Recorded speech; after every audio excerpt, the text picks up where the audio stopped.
I don't blame them for their lack of knowledge. Their simplicity is basically the existence of our need to give them clarity, but I don't understand why they still continue to offend me personally. With the same brain that's gotten multiple science degrees, they still believe every African man's blood type is HIV. We can never elevate our positivity when they continuously mentally penetrate us with negativity. We say our motherland is beautiful and we are surviving. They show images and they say we are nothing more than broken, dark-skinned, tattooed with starving ribs, and this is how a television set changes the channels of our mindset. They say Africa is too backwards and they are far ahead. We are Eden, nothing more than a garden filled with mistakes and shame. It's a shame how they force us to give in to their silver platter and golden spoons. They demand that we cripple our knees, place them on the ground below their waist in shadow, because apparently they are gods.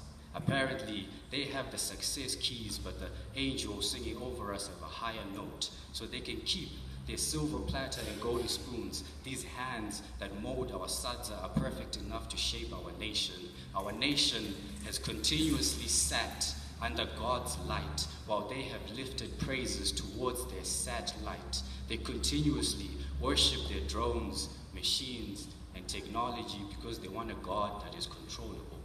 But they still have the audacity to turn around and call us robotic, as if we're the ones that are constantly shape-shifting and transforming our faith.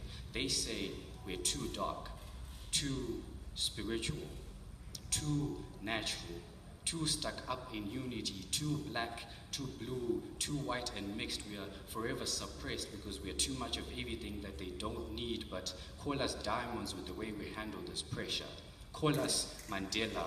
Our hope is tall enough to skyscrape past the limitations of our skin. Call us Lion King or King of Pop. We moonwalk past stampedes. Don't you dare call us African seeds, because our mothers are far from being dirt. America, you're too good with basic magic tricks. Pulling a rabbit out of a hat, making yourself disappear. The presence of an African woman can pull your feet off gravity and make your whole speech non-existent. So don't you dare ask us why we're so sharp, Takariro and Museve.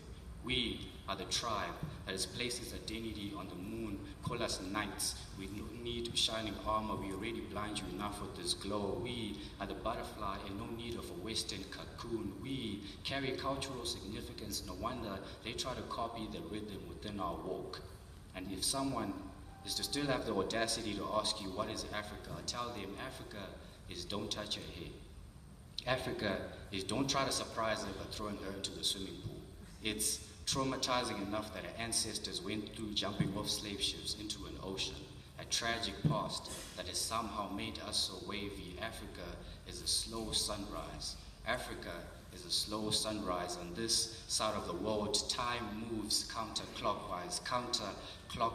Every morning we wake to counter struggles that work clockwise, but still manage to survive every day as if the arm of an hour hasn't moved an inch. Our faith hasn't moved an inch, but we are about to.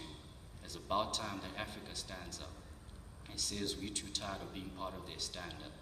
So tilt your shield and tilt your crown, because your kingship is part of your introduction. Thank you.